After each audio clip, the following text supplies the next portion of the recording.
आज आपण बनवणार आहोत अगदी हॉटेलपेक्षाही भारी मऊ आणि रसाळ असे गुलाबजाम। तर आज आपण गुलाबजाम प्रेमिक्स वापरून घरच्या घरी गुलाबजाम बनवणार आहोत।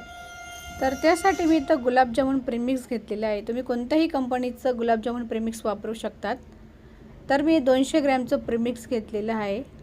याच्यापासूनच आज आपण गुलाबजामुन बनवणार आहोत। याच्या पाकिटाच्या मागे सर्व काही माहिती दिलेली असते, त्या आधारे आपण हे गुलाबजाम बनवू शकतो। पण मी ज्या पद्धतीने बनवते ना, ती पद्धत मी आज तुमच्याशी शेअर करणार आहे। तर व्हिडिओ अजिबात स्किप न करता शेवटपर्यंत बघा आणि व्हिडिओ आवडल्यास व्हिडिओला एक लाईक नक्की करा।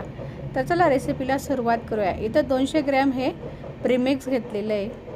अगदी याच्यात खवा मावा टाकायची काहीच गरज नसते। याच्यात सर्व काही टाकलेलं असतं, फक्त दूध किंवा पाणी टाकायचं आणि छान असं हे आपण मळून घेणार आहोत। तर मी इथं रूम टेम्परेचरचं दूध घेतलेलं आहे। गरम करून थंड झालेलं दूध घ्यायचं आहे। अगदी थंडही नको आणि खूप गरमही नको। तर आता इथं अर्धी वाटी दूध घेतलेलं आहे। अगदी छान असा सॉफ्ट इथं आपण हा गोळा बनवून घेणार आहोत। अगदी कडक ह्या मळायचा नाही, जास्त कडक मळला की मग गेला आपल्या गुलाबजामला चिरा जातात। आता चिरा न जाण्यासाठी पुढे मी तुम्हाला एक सिक्रेट अशी टिप सांगणार आहे। तर ती फॉलो केली म्हणजे अगदी नेहमी तुमचे गुलाबजाम अगदी गोल गरगरीत आणि मस्त असे पाकाने माखलेले होतात। तर आता मौसूत आपण हा गोळा बनवून घेणार आहोत। अगदी थोडा थोडा दुधाचा वापर करून छान असा हा गोळा मळून घ्यायचा आहे।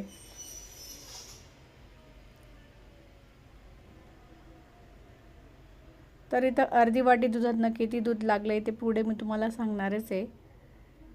तर छान इथं आपला आता हा गोळा तयार झालेला आहे। थोडासा इथं तेलाचा किंवा तुपाचा हात लावून तुम्ही छान असा याला एकजीव अजून करू शकता। तर आता हा गोळा थोडासा सैलसर दिसतोय, पण थोडा वेळ याला आपण मुरू दिलं ना तर छान असा हा सेट होतो। तर तुम्ही पाहत असाल मस्त असा इथं हा गोळा आपला आता तयार झालेला आहे। आता आपण याला 10 ते 15 मिनिटं झाकून ठेवणार आहोत। थोडा वेळ हे पीठ राहू दिलं ना, मुरू दिलं की छान हे पीठ फुलतं आणि गुलाबजामुन आपले मस्त असे गोल गरगरीत होतात। तर आता आपलं पीठ मुरतोय तोपर्यंत आपण इथं आता साखरेचा पाक बनवून घेणार आहोत। आता 200 ग्रॅम प्रीमिक्स आहे म्हणून मी इथं 500 ग्रॅम साखर घेतलेली आहे। याच वाटीने 2 वाट्या ही साखर घेतलेली आहे।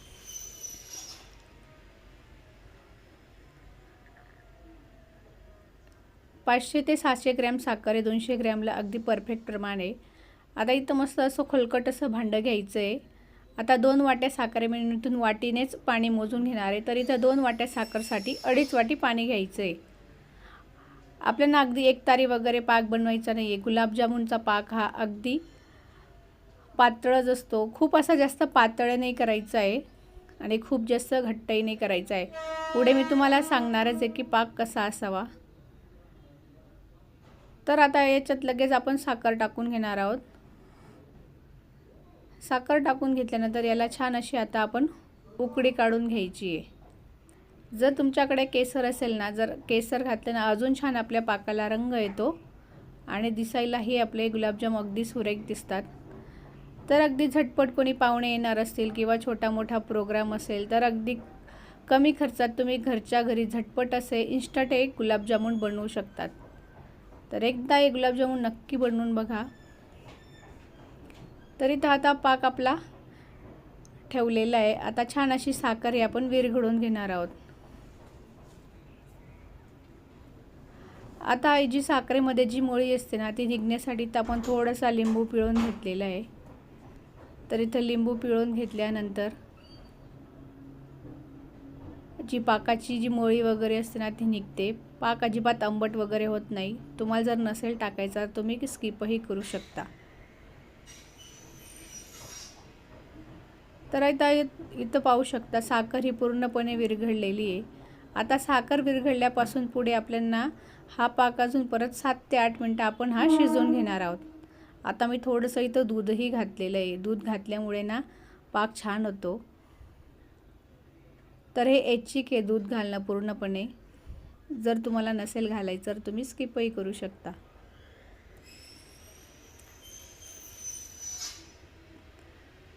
तर आपण एक तारी वगैरे पाक करायचा नाही आहे, फक्त आपण छान उकळून घेणार आहोत। बोटाला असं 2 बोटांमध्ये चेक करून बघितला का दोघांमध्ये ना असा चिकट चिकट चिपचिप व्हायला पाहिजे असाच हा आपल्याला पाक तयार करायचा आहे। जास्त पाक घट्ट झाला म्हणजे गुलाबजामुनच्या आतपर्यंत पाक जात नाही आणि मग गुलाबजामुन कडक होतात। तर इथं पीठही छान आपलं मुरलेलं आहे।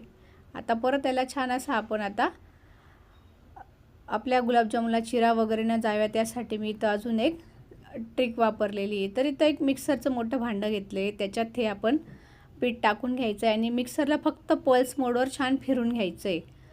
जे आपलं मिश्रण आहे ते छान एकजीव होतं, छान असं मऊसूत होतं आणि आपण जे गोळे बनवतो ना गुलाबजामसाठी त्याला अजिबात चिरा वगैरे जात नाही। तर हे मिक्सरला मी फिरून घेतलेले, 2 बॅचमध्ये पीठ थोडं थोडं फिरून घेतलेलं आहे। तर तुम्ही पाहू शकता अगदी लवचिक असा हा गोळा तयार झालेला आहे। आता गुलाबजाम बनवताना अजिबात आपल्याला कसलीच ही मेहनत लागत नाही आणि मस्त असे मऊसूत गोळे तयार होतात। नाहीतर कसं होतं ना, काहींची खूप तक्रार असते की आमच्या गुलाबजामुनला तळे जातात किंवा पाकच मुरत नाही। एकदा अशी माझी स्टेप नक्की फॉलो करा, तुमचेही गुलाबजामुन 100% अगदी मस्त रसाळ आणि असे एकसारखे होतील।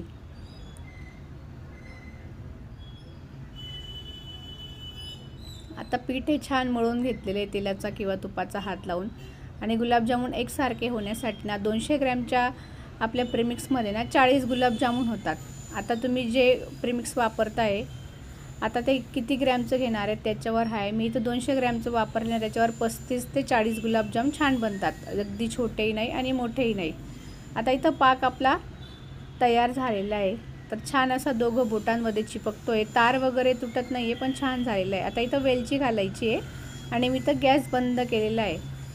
आता गुलाबजामुन एकसारखे व्हावं म्हणून इथं रोल करून घेतलेला आहे आणि छान असं हाताने मस्त असे गोळे मळून घ्यायचे आहेत। सुरीने कापल्यानंतर ना मोजून असे छान कापून घ्यायचे। 30 ते 40 गुलाबजाम याच्यात आरामशीर बनतात। तर पाहू शकता अगदी चीर वगैरे गेलेलं नाही आहे, सॉफ्ट असं हे पीठ आहे।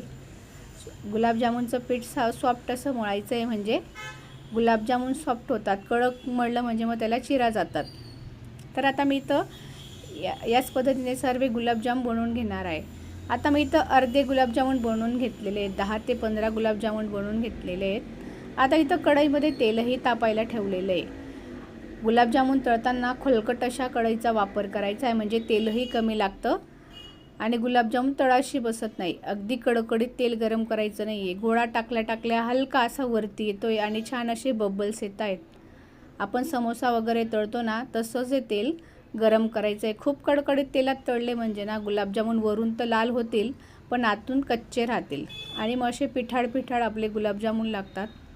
तर आता हलक्या हाताने एखाद्या चमचा वगैरेने छान असे सेट होऊ द्यायचे आणि हलक्या हाताने फक्त तेल हलवत राहायचं आहे, फक्त असं गोल गोल फिरवत राहायचं आहे म्हणजे आपले एकसारखे रंगावर छान असे गुलाबजामुन तळले जातील। तर गॅसची फ्लेम लो टू मिडियमच ठेवायची आणि त्याच्यावरच हे गुलाबजामुन तळून घ्यायचे, खूप घाई करायची नाही आहे। तर पाहू शकता अगदी छान सुरेख असा रंग आलेला आहे आणि मस्त इथं गुलाबजामुन तळून तयार झालेले आहेत। आता पाक कोमट असू द्यायचा आहे, अगदी थंड पाकात ते गुलाबजामुन टाकायचे नाहीत, नाहीतर आतपर्यंत पाक जात नाही। आणि जर पाक थंड झाला असेल तर 2-3 मिनटं आधी गॅसवर ठेवा आणि मग त्याच्यात हे गरम गुलाबजामुन टाकायचे आहेत। तर अगदी झटकीपट मस्त आपले असे गुलाबजामुन प्रीमिक्सपासून घरीच आपण हे गुलाबजामुन बनवलेले आहेत।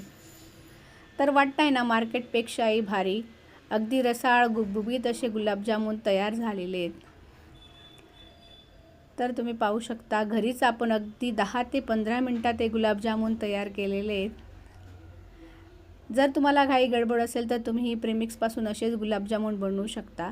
आजची रेसिपी तुम्हाला कशी वाटली आणि तुम्ही कुठून हा व्हिडिओ पाहत असाल मला कमेंट करून नक्की सांगा। व्हिडिओ जर तुम्हाला जराही आवडला असेल आणि जर तुमचा उपयुक्त असेल तर मला कमेंट करा। तर इथं एक गुलाबजामुन मी तुम्हाला कापून दाखवते। तर पाहू शकता आतपर्यंत मस्त रसरशीत असा गुलाबजामुन आपला तयार झालेला आहे, अगदी चिरा वगैरे गेल्या नाही आहेत। रसाळ असे गुलाबजामुन आपले तयार आहेत। व्हिडिओ आवडल्यास व्हिडिओला लाईक करा, शेअर करा।